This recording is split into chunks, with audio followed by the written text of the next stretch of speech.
Hello. Okay, can you hear me? I can hear you loud and clear. Can you hear me?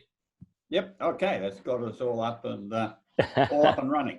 How are you doing, Daryl? Long time no see since Beijing, where we had some 4 days wonderful time. That's true. That's true. It's a long time since I've been back into China, and it looks Oh, like been quite a while yet as well. have you been there since November? No. The December was the last. Actually, I was there at December, but that was with you anyway. So Yeah, that's that right. was the last time No, I was there. Was it November or December? I lost count No, now. it was December. It was Was it December. December? Okay. Yeah, because after that, I did quite a few trips. As you know, I was like just traveling like crazy. Uh, and then after I went to Miami, I was on a speaking event there, and then back in London as well, which was kind of like end of January 26th or something like that. I said, I started hearing about COVID-19, and I said, you know what? I'm gonna lay low. In Darwin, I've been in Darwin for the last 6 months. Oh my gosh! Oh, since you got back, right? That's right. Oh, I did one trip to Sydney, but yeah, I don't really count that That's in the as same flying country. anywhere. Yeah, Yeah, that's same country in a way. no new stamps in my passport at all. Albeit, I mean, that's probably a 3-4 hour flight or something, no? Oh yeah, it's a 4.5 hour flight. There Yes, you go. it's quicker Still, to get to Singapore than it is to get to then to Sydney. get to But Sydney, exactly. Yeah. Crazy. so Anyway, Daryl, you're yeah. based in London at the moment, No, I'm between London and Bucharest. So just now I'm in Bucharest, and I'm glad right? I'm here because Mm-hmm. it's a lot less in terms of the casualties and all that compared to what's Yeah. happening in London. London and UK is just crazy. You think Australia was Mm. slow, I mean, London was really bad. So and they still haven't come out. Even yesterday there were 300 and something deaths. That's right. Yeah. Yeah. And it's constantly up. So yeah. So anyway, thanks for taking the time out, and we catch up with a little bit of chat. What's happening since we were there? So what I'd like to do is, and if it's okay with you, is just see how you coping, what we're doing, how we making money during our times. I mean, both of us, we are kind of like, international people. Give an office, give a desktop or a computer, and we can work and make money, right? And we can That's right. help, and we can do interviews. So, certainly for my side, and I'm sure for you, life goes on. Nothing is that different. We were operating in this manner, doing video calls, doing video interviews, written articles, even stage things now instead of doing it live. I've certainly been doing a lot of live uh, conference calls and seminars and all those exhibition style things which are Yeah. offline. Now we're doing it online. So Yeah. how are you coping? How are you making the money now? Trading. Oh, very similar. We're trading markets, of course. That's Yeah, what we do anyway. exactly. So perhaps with a little bit more attention to markets than we were doing 4 or 5 months ago, more time Yeah. to look at. I've got a screen running beside me here, but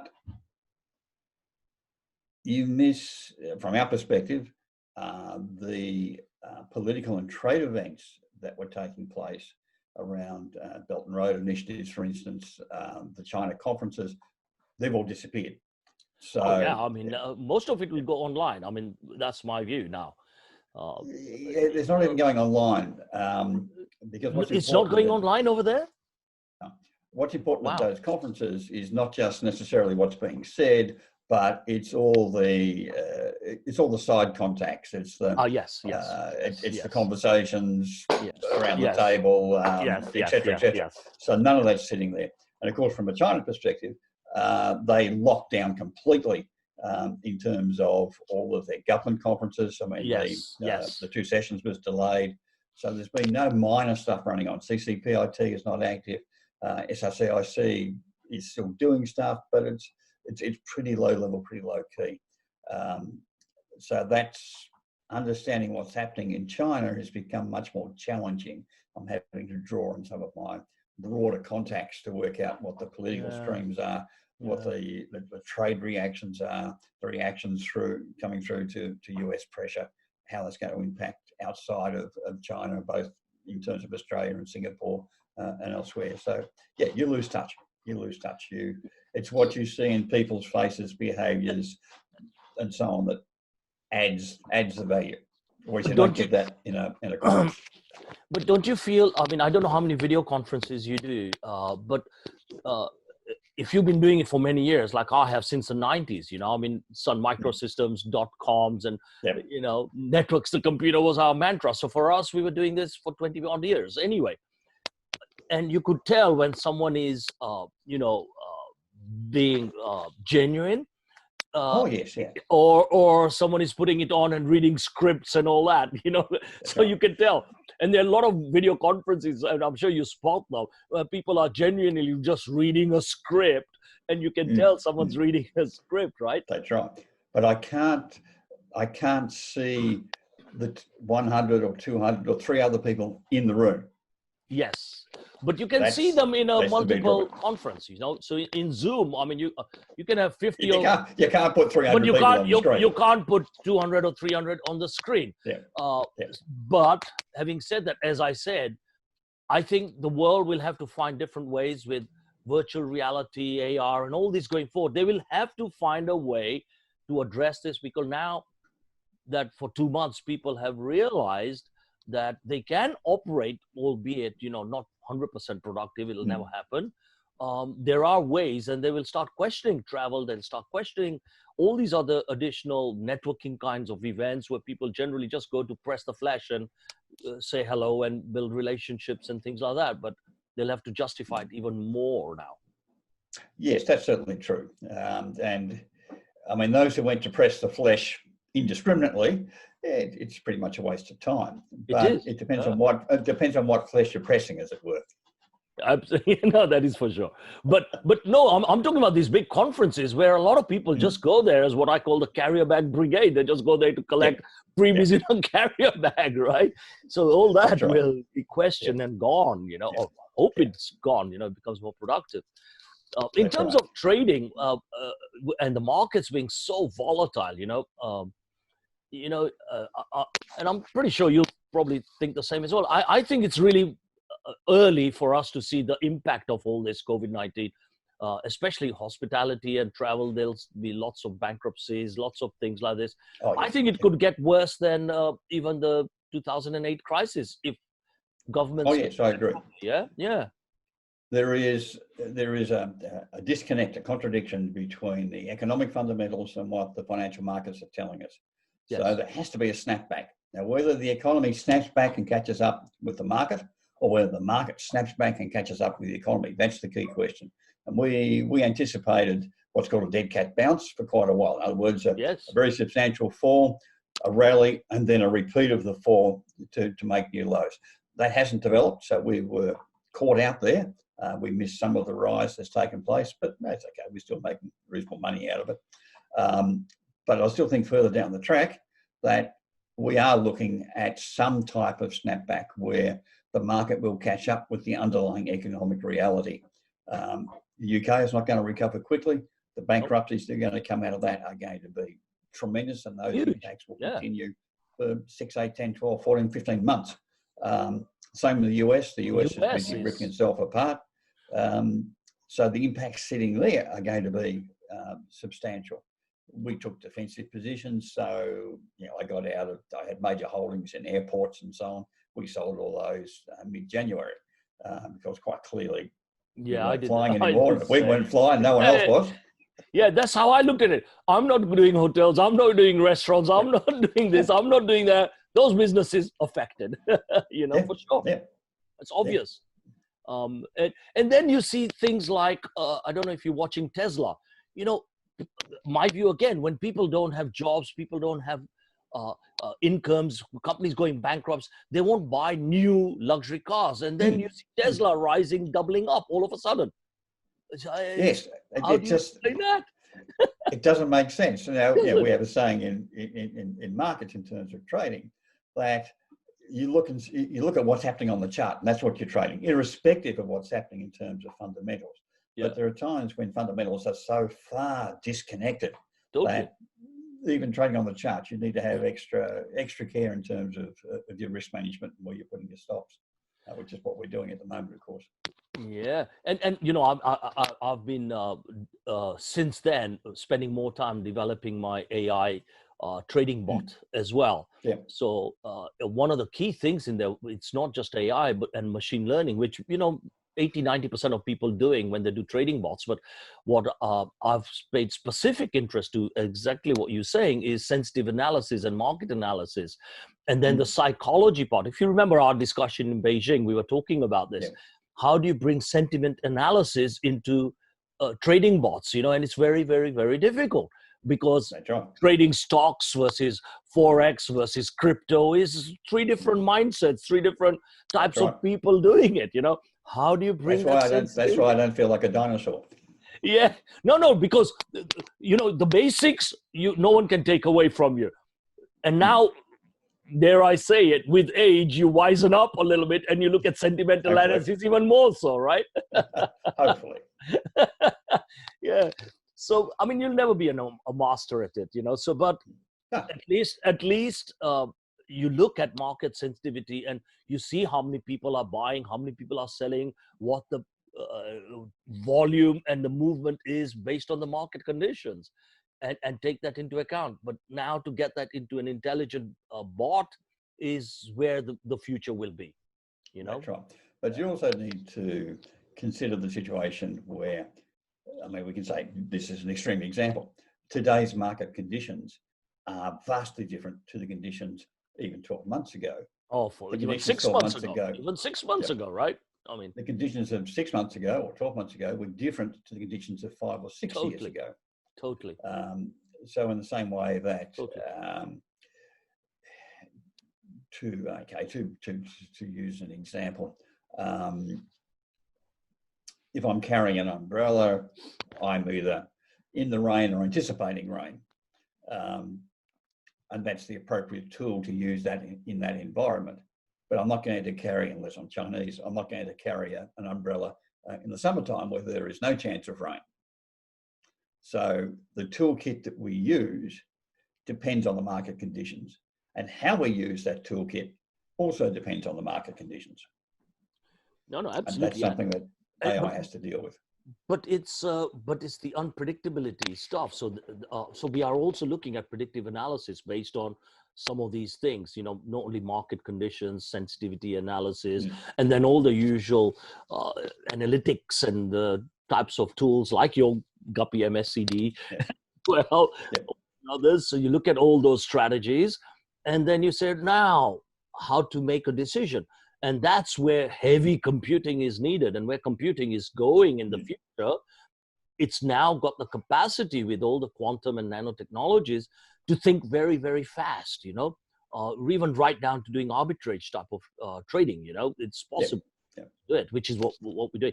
So, but you remember that those edges will disappear. So when high frequency trading first started, there was a significant edge. But as more people became involved, the edges became smaller and smaller. Narrow, yes.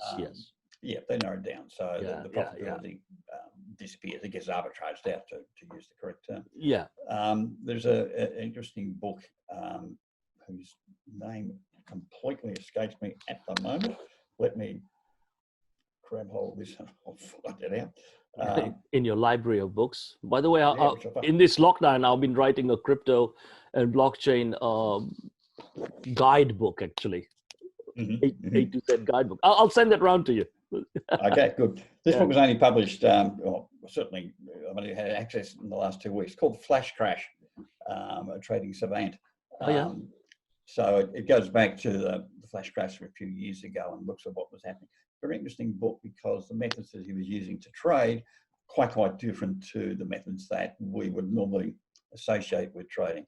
He wasn't HFT, he was still mouse activated, but he was using the structure of the order lines to manage the market, not manipulate. That's a very important difference. Yeah.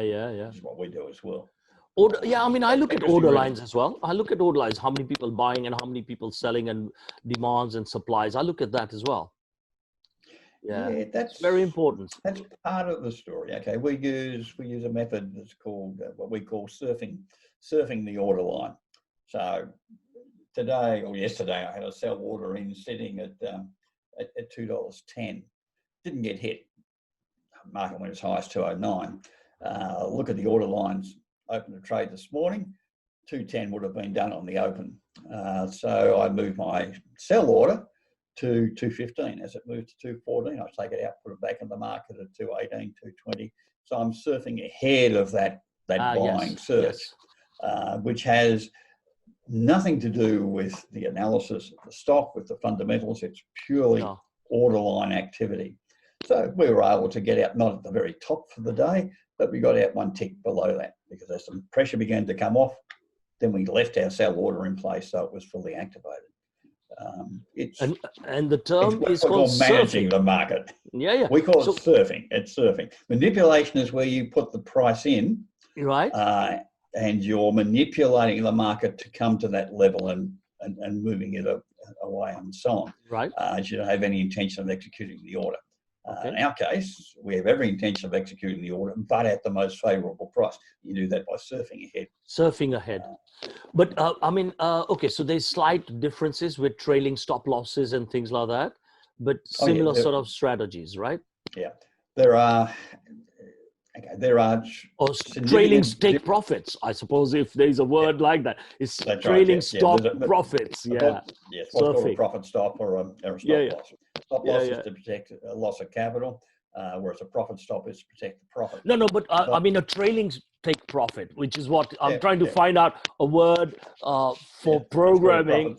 Surfing is equal to trailing take profit, right? Yeah. Trailing take profit. That's right. It's a profit stop. But okay, so a trailing profit stop on this particular trade was sitting down at around $1.85, and we used a volatility stop for that. But we reckon the momentum was disappearing from this particular trade. So we were following that momentum through the order line and taking it out of there.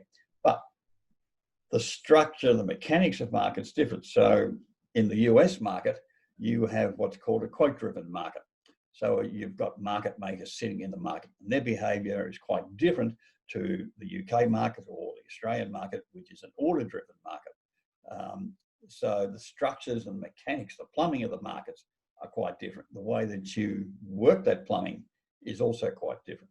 Then when you move into foreign currency, for instance, where there's not a single order book, then that becomes even more complicated, particularly if you can't see the order. There's no, the American term is the ladder. For us, there is no order queue that sits in place in an FX market. So the behaviours that you see and the methods you use are different again. So I wish you all the luck with AI trading, because there's lots of variations.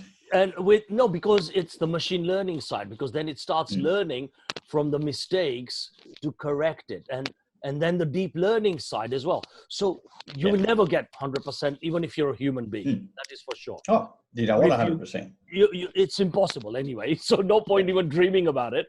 But if you get 60, 70% success, that's phenomenal, right? That's phenomenal, And with the leveraging that you get, it's still worth it. Still worth it. Yeah, without leveraging, if you can average 65, 70% in terms of correct calls, then you're doing very well. Still good, right? Yeah, it's still good. Yeah. So that's what our average is, by the way. Yeah, but to do it on an AI, ML, deep learning, predictive analysis, all these kinds of things, automated virtually, it's not. That's a different question. It's a totally different, different ball game. Because you can't be sitting in front of the screen all the time doing all the stuff, right? And there are very, very few systems or exchanges out there that allow you with all these different forms of putting rules in, Oh yes. There is very few. Again, there are the mechanics of the markets themselves. Then there's the mechanics of the participants in the markets. What one broker will allow you to do versus another, etc. So it's a challenge. Heavy stuff, absolutely. So you're trading business as usual. That's the main thing, right? Yes, it hasn't affected us in that respect. But of course, as I said, the lack of face-to-face conferences and the networking that avails, networking is the wrong word. the servicing of contacts is probably a better description, particularly in a Chinese environment. That allows me to then gather a great deal more information and put that into a variety of different analysis scenarios. We don't have that anymore. That's exceptionally difficult to do in this type of web environment, or even in a conference environment. I'm doing a conference for Tsinghua University next week. I'm sitting on a couple of panels there with them, which will be a web-based conference. So I'll be very interested to see just how beneficial that is, because it's beyond it's beyond the content that you're delivering. It's beyond the content that others are delivering. It's beyond the interaction with the audience and how they're reacting and who's raising eyebrows or who's asleep. It's a whole lot of other information that flows in. You're absolutely right. It's the who's asleep, what kind of applause you're getting, all of that stuff we miss. The feeling of being, and that's why I'm saying, with the future ways where people are developing this video conferencing, you will get that feeling from auditorium styles, VR style conferencing. You will get that, because I know people are developing this sort of ways of doing conferences now as well, where you get a feel like you're in an auditorium, or you get a feel that even if you're walking the exhibition floor, you can go and walk up to someone and chat to them live through VR and things like that. So that is where it will go to. It's just a matter of 4 or 5 years max, I think, I don't think it's that far away.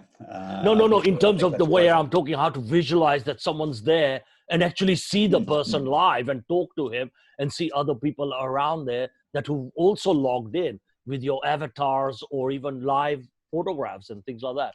So that level of interactive and getting the surround sound kind of like feel that you're actually there, Oh yes. I know what you're driving at, but I the smell the coffee style experience, we may reach that destination, particularly in a Chinese situation, more rapidly than your timeline projection. I think one of the things that's come out of COVID in China in particular,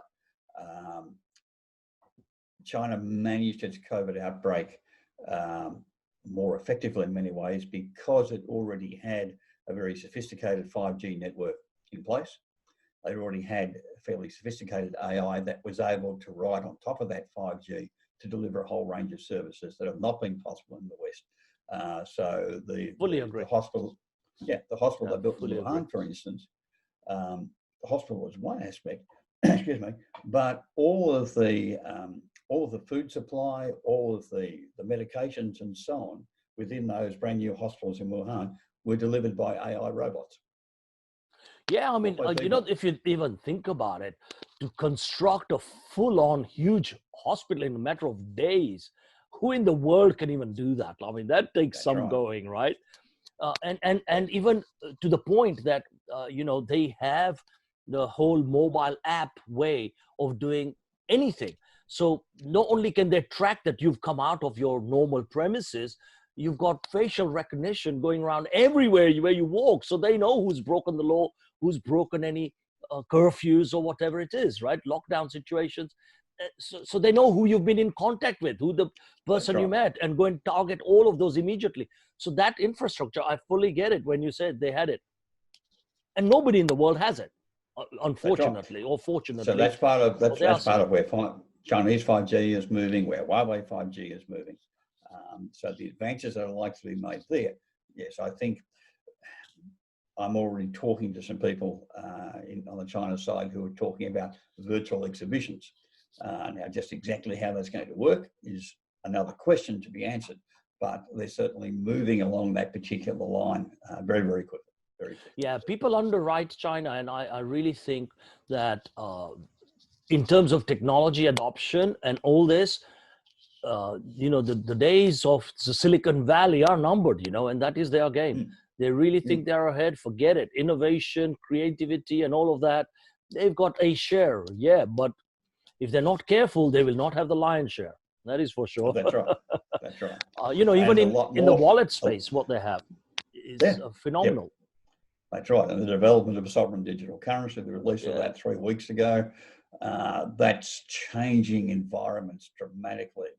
So Rio Tinto which of course is one of Australia's major commodity producers, did electronic contract settlement using blockchain technology 2 weeks ago.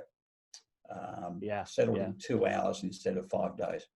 Yeah, I'm very big on that. I was on a conference just the other day, Digital Week online, and the panel was all about the role of the CBDC, central bank digital currencies, and the Chinese digital yuan, and all the other countries in the world that are doing it. And I said, I don't know what you think, but my view is China didn't do this for no reason.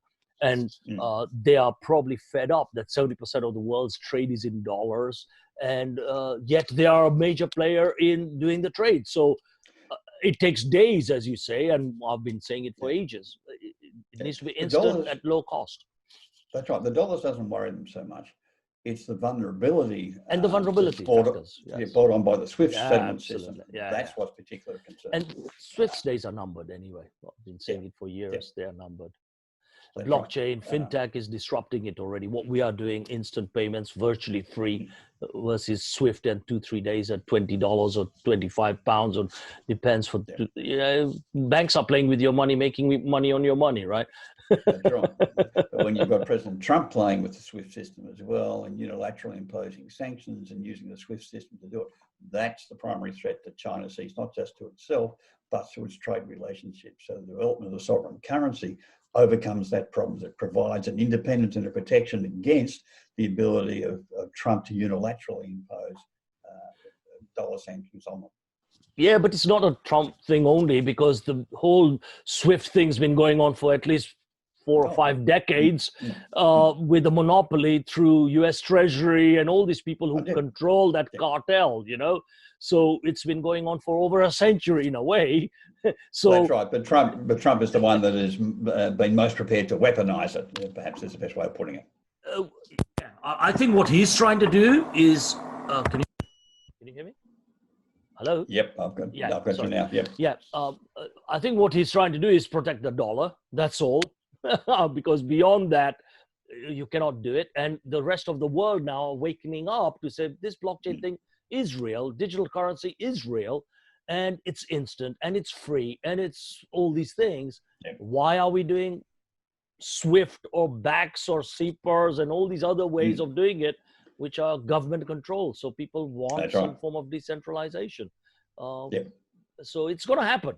It really is going to happen. And China doing it, India, UK, quite a few, Germany, quite a few people are all into this now in a big way, albeit through different blockchain models, but they are all doing it.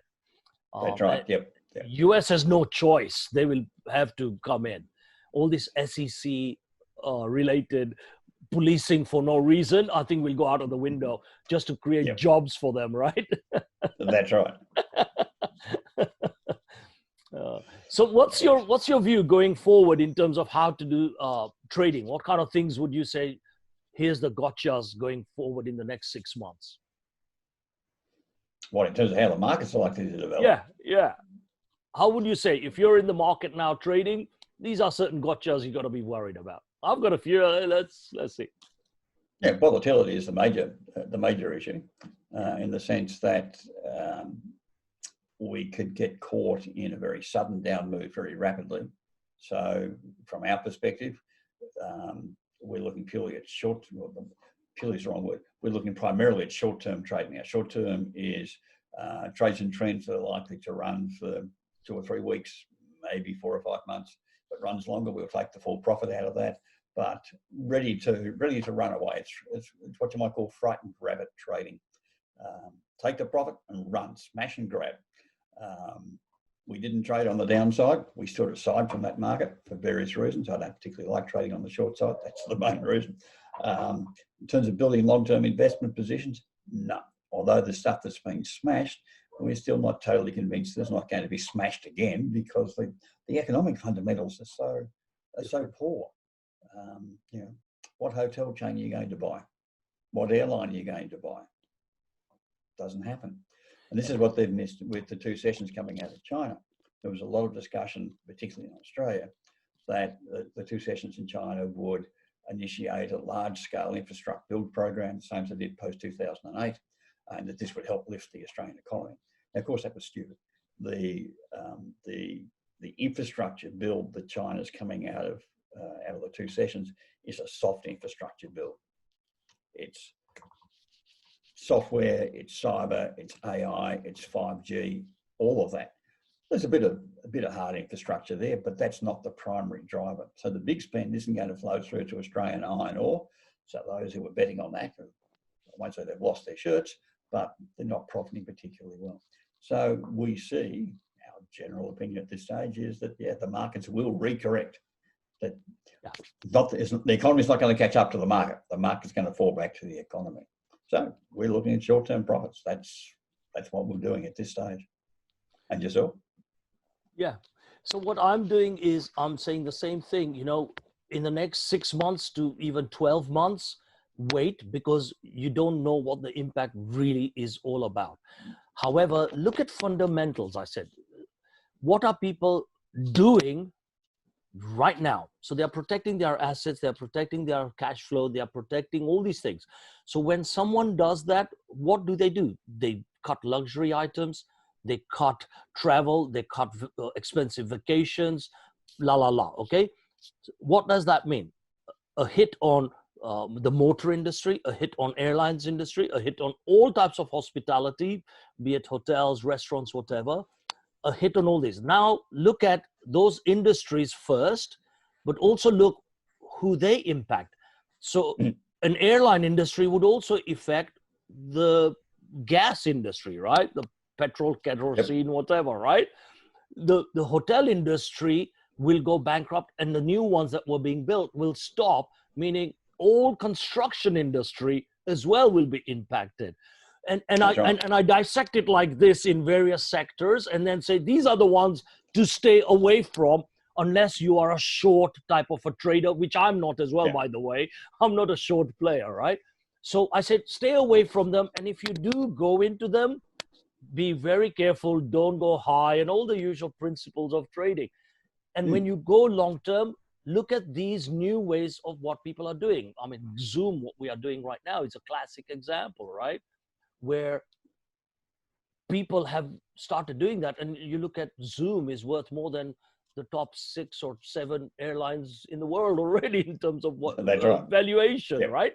So in terms of that, look at what people are really doing. And everyone's talking about nano, quantums, AI, robotics, ML, deep learning, all these kinds of things, and the industries they will disrupt. So those are the places to potentially look to invest, but don't stick in them. Don't stick in them. Look at it for next 6-7 months.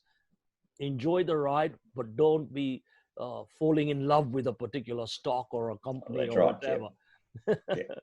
Not a good environment for investing, and that's a challenge for.